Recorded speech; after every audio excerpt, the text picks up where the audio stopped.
नमस्कार, आप देख रहे हैं हिमाचल दस्तक वेब टीवी और मैं हूं आपके साथ पल्लवी। आइए नजर डालते हैं आज के मुख्य समाचारों पर। This news is brought to you by Shivalik Industries, best quality apple trays. शहीद रोहिन के परिवार के एक सदस्य को मिलेगी नौकरी। पंचायती राज मंत्री वीरेंद्र कंवर ने कहा, परिवार के साथ खड़ी है सरकार। पत्नी के साथ नोकझोंक के बाद लगा लिया फंदा, हालत नाजुक। हमीरपुर के दहूडी में सामने आया मामला, डॉक्टरों ने उपचार के बाद टांडा किया रेफर। पौंग में डूबे राजस्थान के दोनों युवकों के शव बरामद। आम तुड़ाई के लिए नूरपुर आए थे मुकेश और अमरजीत।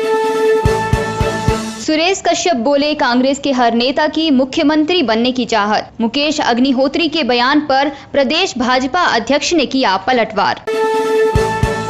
बीपीएल परिवारों के चयन के समय ग्राम सभाओं में जरूर जाएं। खाद्य नागरिक आपूर्ति एवं उपभोक्ता मामले मंत्री राजेंद्र गर्ग ने लोगों से की अपील। मझाड़ा नदी पर पुल का काम पूरा न होने से बिफरे ग्रामीण। कोलावाला, भूड़ और वर्मा पापड़ी के लोगों ने 1 महीने का दिया अल्टीमेटम। रिकवर हुए मरीजों को तालियां बजाकर भेजा। रोहडू सिविल अस्पताल से घर भेजे 16 मरीज। फर्जी फेसबुक आईडी को लेकर आंख मिचोली का खेल जारी। पुलिस में प्राथमिकी दर्ज होने के बाद भी जालसाज के हौसले बुलंद। हिमाचल प्रदेश के विश्वसनीय ज्वेलर भूषण ज्वेलर्स सोलन। और अब समाचार विस्तार से। जम्मू कश्मीर के राजौरी में पाकिस्तान की ओर से संघर्ष विराम के उल्लंघन के दौरान की गई गोलीबारी में शहीद हुए हमीरपुर के गलोड़ निवासी रोहिन के घर ग्रामीण विकास एवं पंचायती राज मंत्री वीरेंद्र कंवर पहुंचे। इस दौरान वीरेंद्र कंवर ने परिवार को सांत्वना दी। पत्रकारों से बातचीत के दौरान कंवर ने कहा कि सरकार इस परिवार के साथ कंधे से कंधा मिलाकर खड़ी है और परिवार के किसी एक सदस्य को नौकरी दी जाएगी तथा आर्थिक सहायता भी दी जाएगी। हमीरपुर के दहूडी में एक व्यक्ति के पत्नी के साथ नोकझोंक के बाद आत्महत्या करने के प्रयास का मामला सामने आया है। जानकारी के अनुसार दहूडी के नजीरदीन का पत्नी के साथ किसी बात को लेकर झगड़ा हो गया। झगड़ा इतना बढ़ गया कि नजीरदीन ने घर के पास ही शमशान घाट के पास फंदा लगा लिया। परिवार वालों ने बड़ी मुश्किल से नजीर को फंदे से छुड़ाया और तुरंत मेडिकल कॉलेज हमीरपुर में उपचार के लिए लाया, लेकिन चिकित्सकों ने हालत नाजुक देखते हुए उसे टांडा मेडिकल कॉलेज के लिए रेफर कर दिया। नजीरदीन एक निजी स्कूल का ड्राइवर है। पौंग झील में डूबे राजस्थान के 2 युवकों के शव रविवार को गोताखोरों और अग्निशमन विभाग की टीम ने कड़ी मशक्कत के बाद खोज लिए। ये दोनों युवक राजस्थान के रहने वाले थे। गौरतलब है कि राजस्थान के ये दोनों युवक मुकेश कुमार व अमरजीत घर से नूरपुर में आम तुड़ाई के लिए आए थे। शनिवार को गाड़ी करके ये दोनों युवक अपने साथियों के साथ पौंग झील का नजारा देखने आ गए।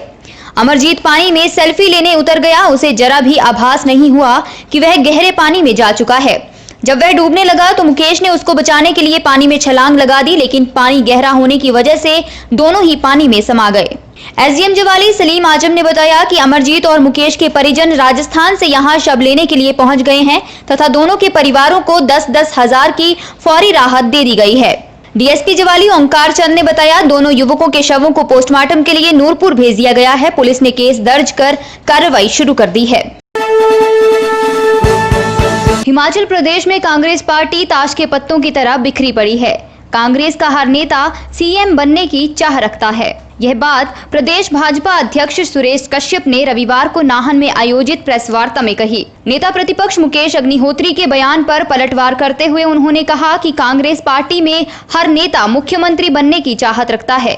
कभी कांगड़ा से बाली बोलते हैं तो कभी मुकेश अग्निहोत्री, कभी कुलदीप राठौर तो कभी कौल सिंह। सुरेश कश्यप ने कहा, भाजपा सरकार हिमाचल के विकास के लिए कृत संकल्प है। उन्होंने कहा कि उनके सामने 2022 का लक्ष्य है।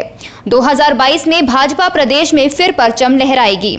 इसके लिए तैयारियां अभी से शुरू कर दी गई हैं। प्रदेश अध्यक्ष बनने के बाद उनका यह पहला सिरमौर दौरा है। इसके बाद संसदीय क्षेत्र वाइज प्रदेश के सभी जिलों का दौरा किया जाएगा और 2022 में मिशन रिपीट के लिए रणनीति तैयार की जाएगी। आज हम देखते हैं 2022 हमारे सामने मुख्य लक्ष्य है और उस लक्ष्य में 2022 में फिर से भारतीय जनता पार्टी की सरकार बने, उस दृष्टि से हम आगे बढ़ेंगे। अगर हम कांग्रेस पार्टी की बात करें, आज कांग्रेस पार्टी कई खेमों में बटी हुई है। प्रतिदिन इन लोगों के कांग्रेस के नेताओं को जो बयान आते हैं, सबसे पहले तो मैं कहना चाहूँगा कि हर व्यक्ति मुख्यमंत्री की चाह कांग्रेस पार्टी में रखता है।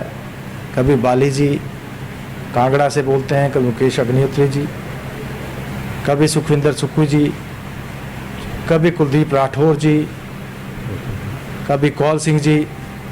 कई प्रकार की डिप्लोमेसी होती, कभी लंच डिप्लोमेसी, कभी दूसरी डिनर डिप्लोमेसी। और आज कांग्रेस पार्टी पूरी तरह बिखरी हुई है। मैं देख रहा था मुकेश अग्निहोत्री जो नेता विपक्ष हैं, मंत्रिमंडल के विस्तार को लेकर बड़ी बड़ी बातें कर रहे थे, लेकिन मैं उनको कहना चाहूँगा कि आज कांग्रेस पार्टी ताश के पत्तों की तरह बिखरी हुई है, कई धड़ों में बटी हुई है। कांग्रेस पार्टी को अपना कुनबा संभालना चाहिए, उनको अपने बारे में चिंता करनी चाहिए, अपने नेताओं को संभाल कर रखना चाहिए। मैं देख रहा हूँ कि उनके नेता अलग अलग दिशाओं में अलग अलग सुर में बात कर रहे हैं, तो उनको अपने कुनबे को संभालना चाहिए और भारतीय जनता पार्टी की चिंता को छोड़ देना चाहिए। हमारा नेतृत्व सशक्त है, हमारी सरकार सशक्त है और हम लोग, हमारी सरकार हिमाचल प्रदेश के विकास के लिए कृत संकल्प है। जो मंत्रिमंडल का विस्तार हुआ, चाहे हमारे मुख्यमंत्री हैं या हमारे सभी मंत्री विकास की दृष्टि से हिमाचल प्रदेश आगे बढ़े, उसके लिए काम कर रहे हैं। और हमारी पार्टी भी एकजुटता के साथ पार्टी के काम को आगे बढ़ाते हुए 2022 के लक्ष्य को लेकर चल रही है। अध्यक्ष बनने के बाद प्रदेश अध्यक्ष के प्रवास का कार्यक्रम चारों की चारों जो हमारी पार्लियामेंट्री उसका रखा गया है। सबसे पहले हमीरपुर पार्लियामेंट्री से प्रवास शुरू हो रहा है, जो 7 तारीख से शुरू होगा और 1 सितंबर से हमारी विस्तारक योजना प्रारंभ होगी। और विस्तारक योजना हमीरपुर से ही शुरू हो रही है, क्योंकि जो हमीरपुर हमारा पार्लियामेंट्री है, हमारा सबसे स्मूथ अगर जिसको कहेंगे वो पार्लियामेंट्री है। अगर हम अन्य पार्लियामेंट्रीज की बात करें तो चाहे हम मौसम की दृष्टि से देखें या फिर किसान बागवानों की दृष्टि से देखें, उसमें हमीरपुर हमारे लिए सबसे सूटेबल है। और इसी दृष्टि से हम विस्तारक योजना होने से पहले हमीरपुर पार्लियामेंट्री हैं, उसमें विस्तारक योजना सबसे पहले शुरू होगी। उस दृष्टि से प्रवास का जो कार्यक्रम रखा गया है उसको भी हमने सबसे पहले हमीरपुर पार्लियामेंट से शुरू किया है।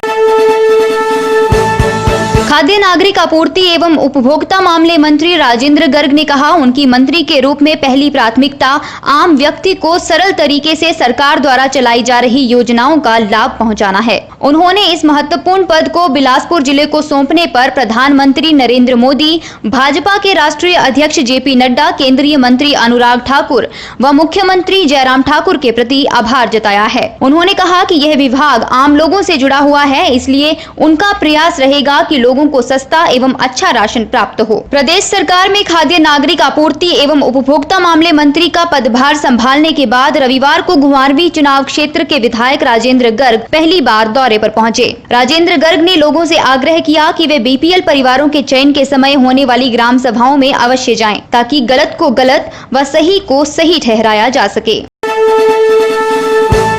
कोलावाला भोड़ पंचायत में मझाड़ा नदी पर बन रहे पुल का निर्माण कार्य पूरा न होने से नाराज ग्रामीणों ने रविवार को जमकर धरना प्रदर्शन किया। कोलावाला भोड़ व वर्मा पापड़ी पंचायत के दर्जनों लोग मझाड़ा पुल पर इकट्ठा हुए और सरकार के खिलाफ नारेबाजी की। साथ ही सरकार को चेतावनी दी, यदि 1 माह के भीतर पुल का कार्य पूरा नहीं हुआ तो इस आंदोलन को और तेज कर दिया जाएगा। ग्रामीणों का कहना है, मझाड़ा नदी पर 2017 में पुल का निर्माण कार्य शुरू हुआ था। सैनवाला कोलावाला भूड़ सड़क पर बन रहे इस पुल को वर्ष 2019 में पूरा करने का लक्ष्य रखा गया था, लेकिन टाइमलाइन पूरी होने के बाद भी अब तक पुल की दोनों साइडों को सड़क से नहीं जोड़ा गया है। इससे ग्रामीणों को भारी दिक्कतें झेलनी पड़ रही हैं। बरसात के दौरान नदी में पानी के तेज बहाव के कारण आवाजाही पूरी तरह ठप रहती है। प्रदर्शन के दौरान ग्रामीणों ने स्वास्थ्य व सिंचाई जैसी सुविधाओं को लेकर भी सरकार को घेरा। हम सभी ग्रामीणवासी सरकार से निवेदन करते हैं कि इस पुल की वजह से हमारे बहुत से ऐसे कार्य हैं जो बीच में रुके हुए हैं। वो चाहे किसी का कृषि का कार्य है, किसी का किसी बिल्डिंग मटेरियल का कार्य है।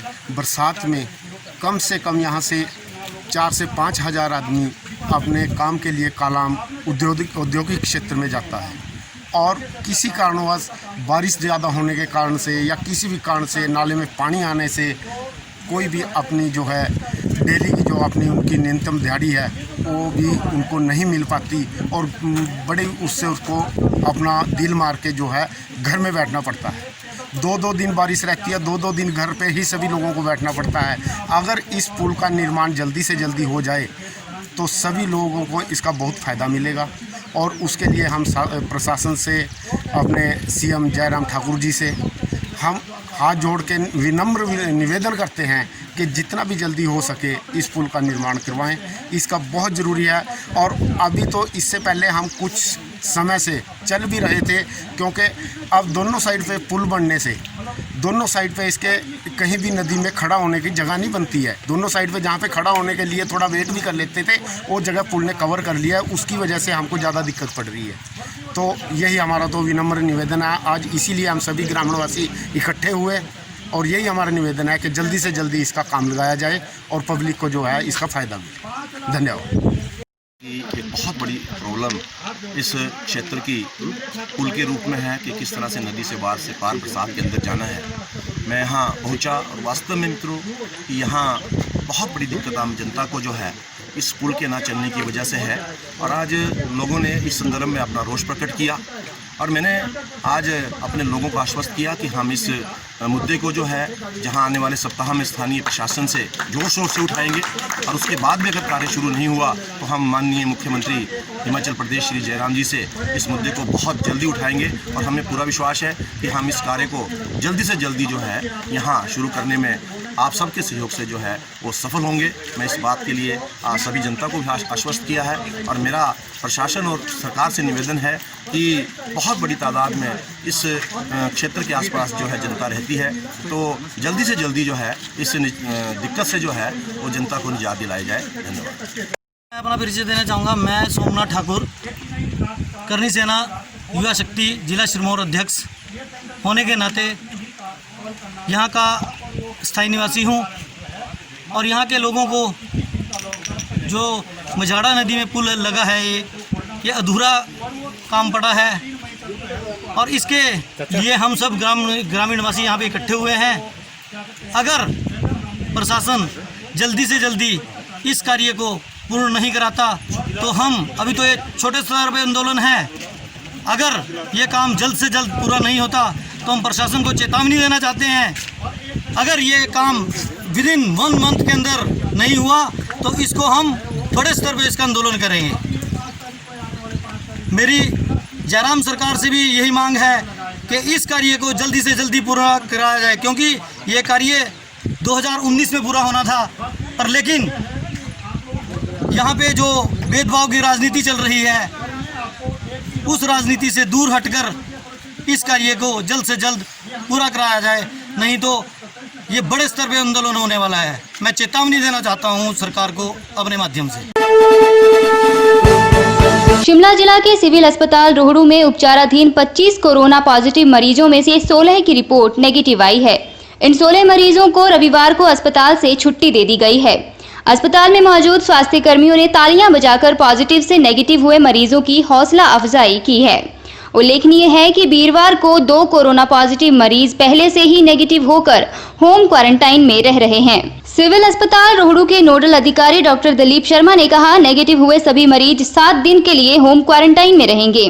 उन्होंने कहा कि सिविल अस्पताल रोहड़ू में अब 9 पॉजिटिव मरीज उपचाराधीन हैं। यदि इन 7 दिनों के दौरान किसी मरीज में लक्षण नजर आते हैं तो उनके सैंपल लिए जाएंगे। पूर्व आईपीएस मंत्री ठाकुर रविंद्र सिंह रवि की फेसबुक पर चल रही एक फर्जी आईडी को लेकर जालसाज आंख मिचौनी का खेल खेल रहा है। बताया जा रहा है पुलिस में प्राथमिकी दर्ज होने के उपरांत भी उक्त जालसाज के हौसले बुलंद हैं और फर्जी आईडी को कभी बंद कर रहा है तो कभी खोल रहा है। शनिवार को पूर्व आईपीएस मंत्री के देहरा स्थित एक कार्यकर्ता सुकृत सागर को पुलिस ने कुछ जरूरी दस्तावेजों के साथ पालमपुर बुलाया था।